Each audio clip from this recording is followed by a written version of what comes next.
Welcome to the Binge Dietitian podcast. I'm Jonathan, and I'm here to help you end 24/7 food thoughts, binge eating, and actually enjoy life with food. This episode is for educational and informational purposes only, not to be substituted for medical or personalized advice. Check the link in the description for my recovery resources, and let's get straight to the episode. Hi friends, we're going to be talking about emotional eating in this episode, and you might be struggling with emotional eating, struggling to cope with food, struggling to cope with difficult times, stress, and you always turn to food where you don't have any other way of coping, and that can be really difficult. But we need to remember that sometimes food is the only place where we can find solace. So just to set the tone for this episode, we need to start off and preface that emotional eating, it isn't just about sadness, guilt, and shame. There are many other emotions. There's happiness, joy, and many more. Sadness is just one of the many emotions, and with emotional eating, we tend to eat a little bit more than normal, which is known as overeating, which is completely normal. Overeating is normal. What's not normal is when you're covered with guilt and shame.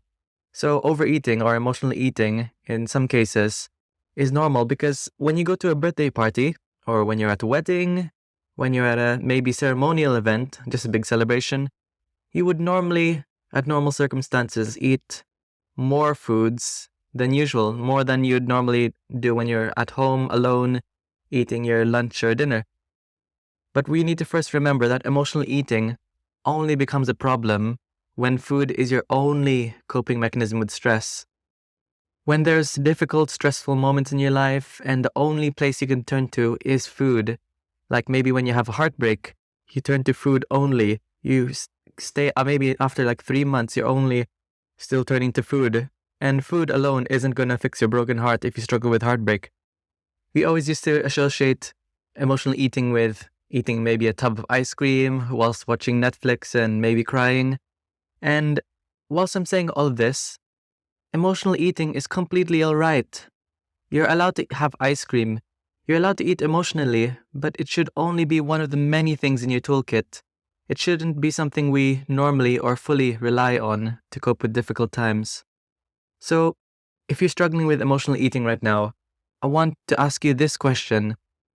So, do you feel that you're emotionally eating on certain foods because you're restricting them? Or maybe you're putting them up on a pedestal?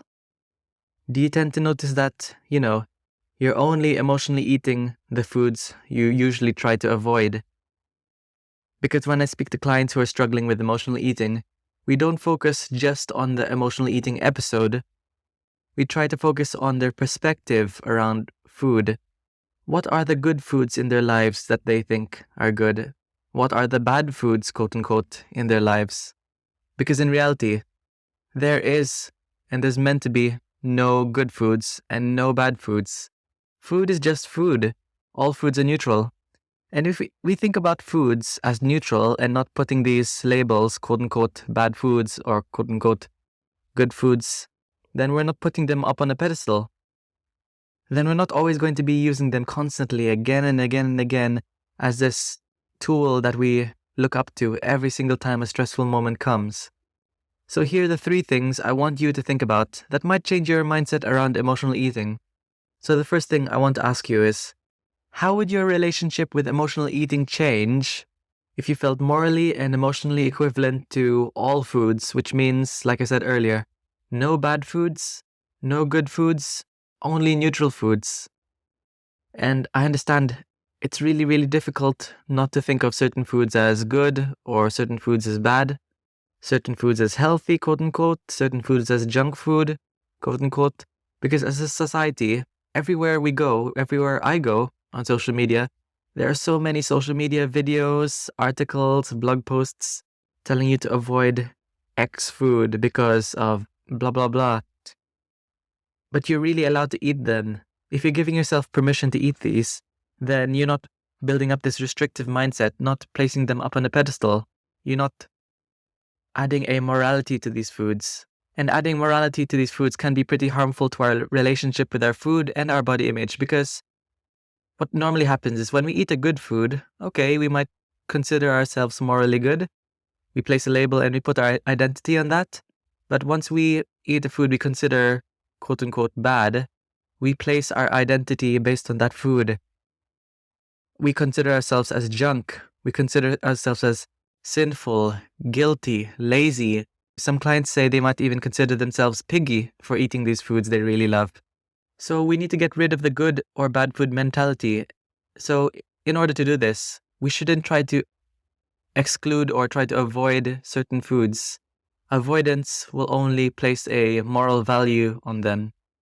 If you have a craving for something you really want, just eat it. Don't try to avoid it. Don't try to skip it. Don't try to drink water instead to fill that craving.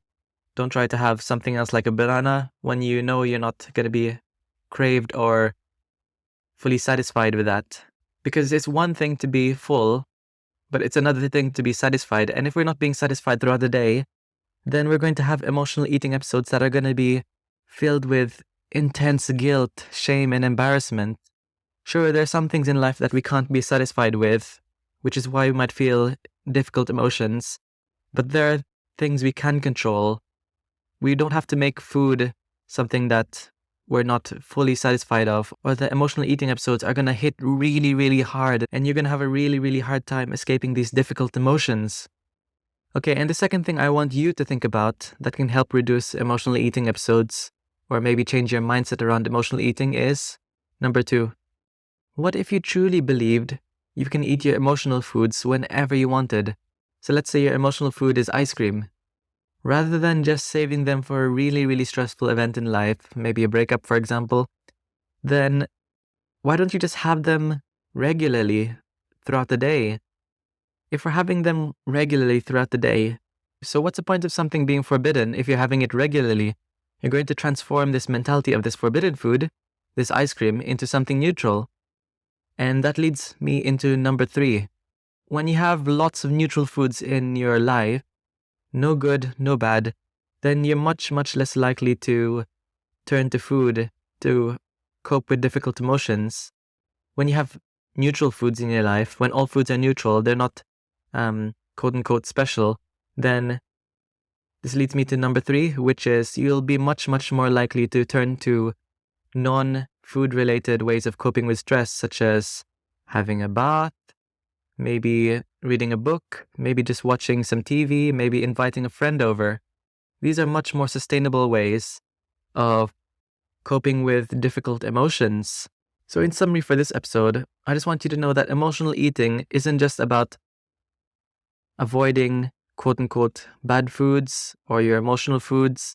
It's about including these foods into your life. And also we need to remember that emotional eating isn't just about sad emotions. We don't have to turn this thing of emotional eating into something that's very grim, really sad, because emotional eating can also be happiness. You could really also be at a wedding or a birthday party and eat more than usual and just feel really intense joy for that person. Or maybe if you really enjoy, let's say a pizza, that can make you really, really happy. It doesn't have to be fueled by guilt. So removing any morality with food, no good foods, no bad foods, all foods are neutral, and you're just including them regularly, eating them whenever you crave them, will reduce this novelty around these emotional foods you normally eat. And they're not going to be as shiny, shall I say. You're not going to be craving these foods. You're going to turn to more sustainable ways of coping with stress, such as having a bath, reading a book, or maybe finishing off a coloring book. You'll be much, much more likely to find more sustainable ways of coping with stress. So if you enjoyed this episode, I would highly appreciate it if you rated this episode a 5-star rating. And whatever podcast platform you're listening at, please check out my resources and the link in the description of this podcast to help you stop binge eating and improve your relationship with food. I also have lots of resources that include my one-to-one coaching services. They're all online, and my food freedom course. So see you in the next episode. Struggling with binge eating? Gain access to my exclusive self-paced binge eating freedom course found in the link in the description of this podcast.